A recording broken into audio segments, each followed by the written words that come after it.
رضائے محمد صلی اللہ علیہ وسلم۔ اور لفظوں میں اعلیٰ حضرت سے اگر سرکار کی شان کو سنے تو آپ فرماتے ہیں حضور علیہ السلام کی عزت اور آپ کی حرمت کو، آپ صلی اللہ علیہ وآلہ وسلم کے شان کو اور آپ صلی اللہ علیہ وسلم کی عظمت کو اگر اعلیٰ حضرت کے لفظوں میں سنے تو اعلیٰ حضرت رحمت اللہ علیہ فرماتے ہیں کہ دیکھنی ہے حشر میں عزت رسول اللہ کی، ارے دیکھنی ہے حشر میں عزت رسول اللہ کی، تو کہتا ہے کہ جس کا نام محمد یا علی ہو وہ کر نہیں سکتا کچھ۔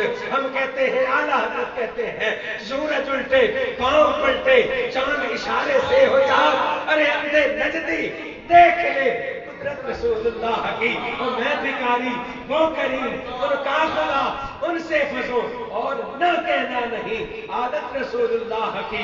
تو کہتا ہے کہ جو ہے وہ جنت کے اندر کون جائے گا، اور جنت کے تو تذکرے کرتا ہے تو مالک جنت کو صحیح طرح سے مانے بھی نہ، اور پھر جنت کے تذکرے تیرے منہ پہ جچتے ہی نہیں۔ اعلیٰ حضرت کہتے ہیں تجھ سے اور جنت سے کیا مطلب، وہاں بھی دور ہو ہم رسول اللہ کے، جنت رسول اللہ۔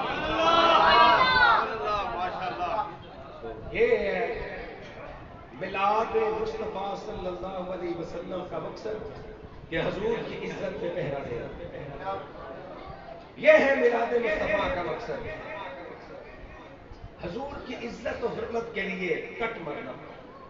یہ وہ درس ہے جو علماء کرام نے ہم سب کو دیا، اور آج ہم یہ درس اور سبق لے رہے ہیں، اور قیامت قائم ہونے تک یہ درس اور سبق چلتا رہے گا۔